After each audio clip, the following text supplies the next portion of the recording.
This is a video to help you when stuffing, sewing up and finishing your sprout from Alexandra's Garden Vegetables.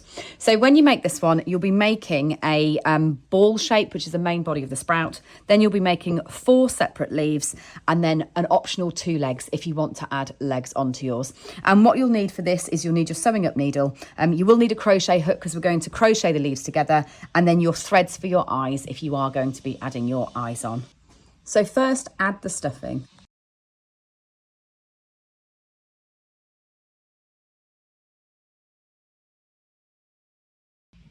So next we're going to attach the leaves together in 2 sets of pairs, and we're actually going to do that with just 6 double crochet stitches.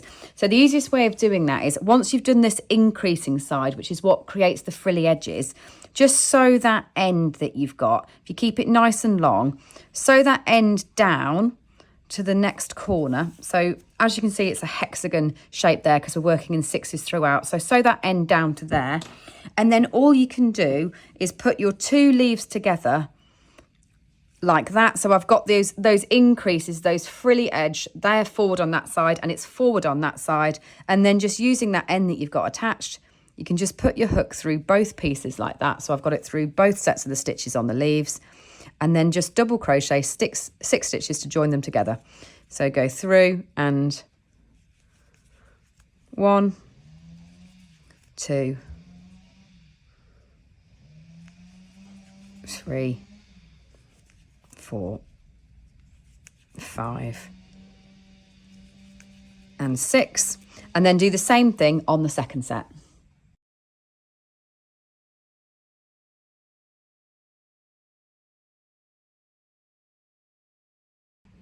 So then deciding whether you want it to be your starting circle as the front of your sprout's face or the closing circle that you've gathered, that really is your choice. I'm going to go for the starting circle on this side. What you want to do is position a set of leaves, I find horizontally first. So put them on the back like that, make sure that they're through the middle and pull them forward. And the key to making this sprout look like it's got those lovely ruffled edges is you don't want to be sewing the actual edge onto the ball. You want to sew it a little bit back. So a great way of doing that would be to use your lighter colour. You see you've got that ring of, in this case, chive round there, is actually sew it on through that round, and that'll mean that the final stitches that you've done those increases on in the darker colour, they'll create that frill around the edge.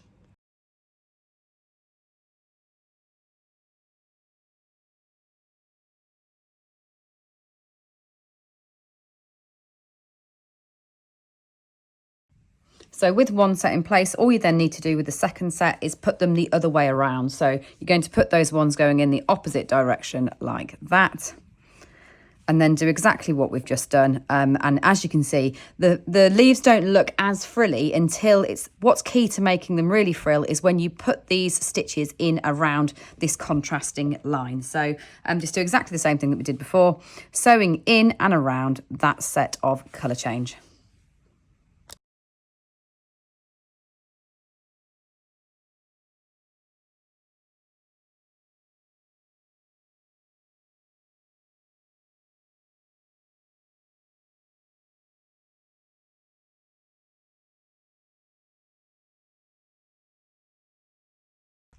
So if you choose to use to add the legs onto yours, all you need to do then is put a little bit of stuffing into the bottom of the feet.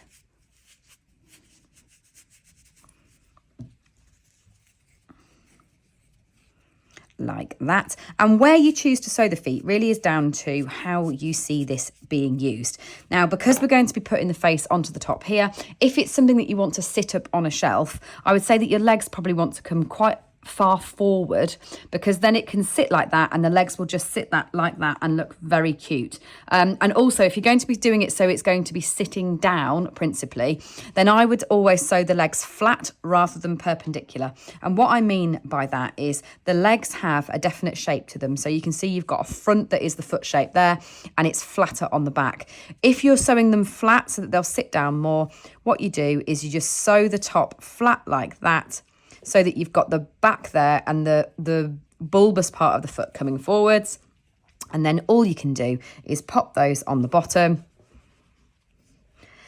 and sew them quite a long way towards the front if it's going to be sitting down as a little Christmas mascot.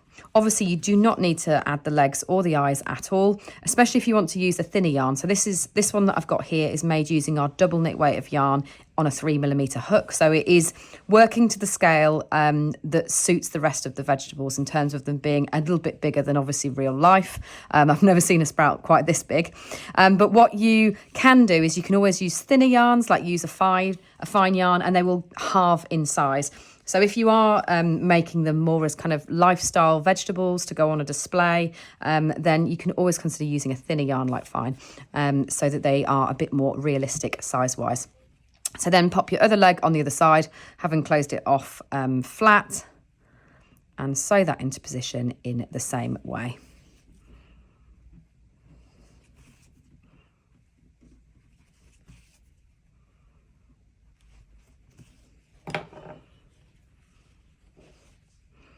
And then the last thing is adding the eyes and a little cheeky smile on if you want to.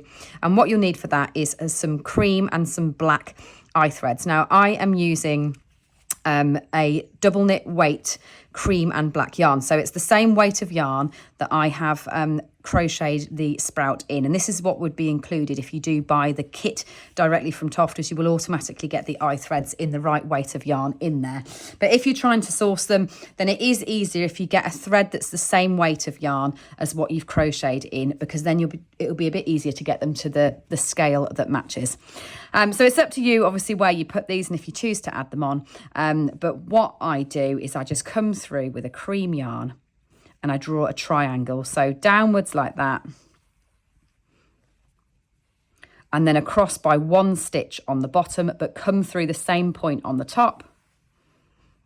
So I've drawn a little cream triangle. Then using the same thread without breaking it, I'll come underneath, and I'm putting these ones a bit closer together on this second one that I'm doing now than it was on that first one. So just draw a little cream triangle like that.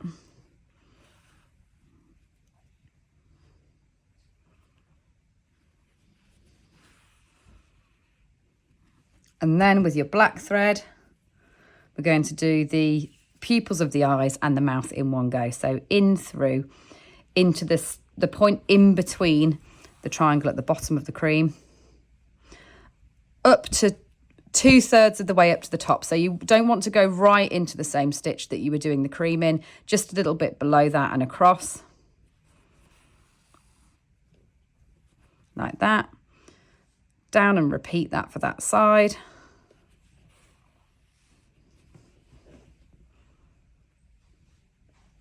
And then adding a little smile. All that I'll do is come across to draw a line that way. So bear in mind your distance between your eyes. That's all I'll constantly look at, is my distance between my eyes, so it's as symmetrical as possible. Across and down with my needle and loop that in. And then all I need to do is go back through like that. And the little cheeky mouth on our Brussels sprout is in place. And that is your Brussels sprout finished, a lovely little Christmas mascot.